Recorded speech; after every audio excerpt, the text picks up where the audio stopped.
Senator Tom Cotton is a U.S. Senator from Arkansas. Senator, when Chuck Grassley gets up there and reads something like this, it's pretty significant. It's impactful.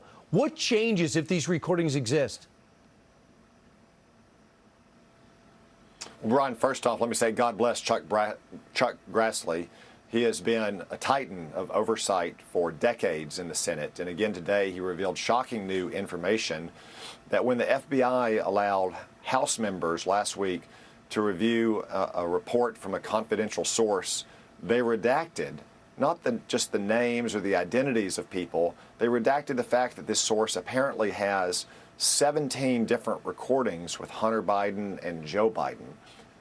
It's not possible that the existence of those recordings could be somehow classified or sensitive or compromise investigations. The only explanation for such a redaction is that the FBI and the Department of Justice didn't want Republicans conducting oversight to know they existed, because the obvious next step is, okay, where are those recordings? Let's hear them.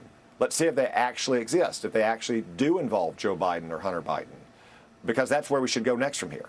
And I think the FBI has a lot of explaining to do. Senator, could you clue me in on how this happens? So we hear about being the chairman and the ranking member getting a chance to read this document, and then they say, we're still holding you in contempt. And Christopher Wray says, okay, what if I just release it to the entire committee?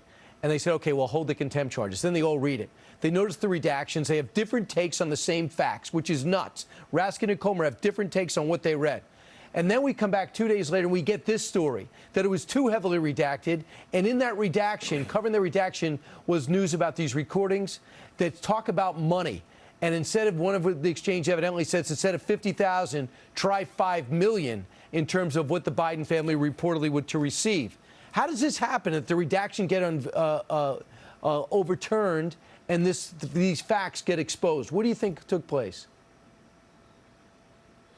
Well, I suspect that a whistleblower that maybe first brought this to the attention of Chuck Grassley or James Comer or Jim Jordan also brought to their attention the fact that no one was speaking about these audio recordings, because that is explosive news. If there are audio recordings of Joe Biden or Hunter Biden or other members of the Biden family talking about this kind of blatant corruption, maybe the tapes don't exist, maybe they do, but certainly the claim that they exist should have been disclosed to committee members of the House Oversight Committee who are reviewing this memorandum.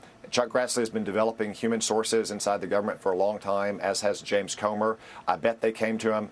Christopher Wray needs to give some explanation to the Congress about why this redaction occurred. And I just keep in the back of my mind, this tape is there that says, I know nothing about my son's overseas business dealings. Not only does these forms say he knows, he got his son the job on the Burisma board. Senator Tom Cotton, thanks so much for going with the breaking news. Thank you, Brian.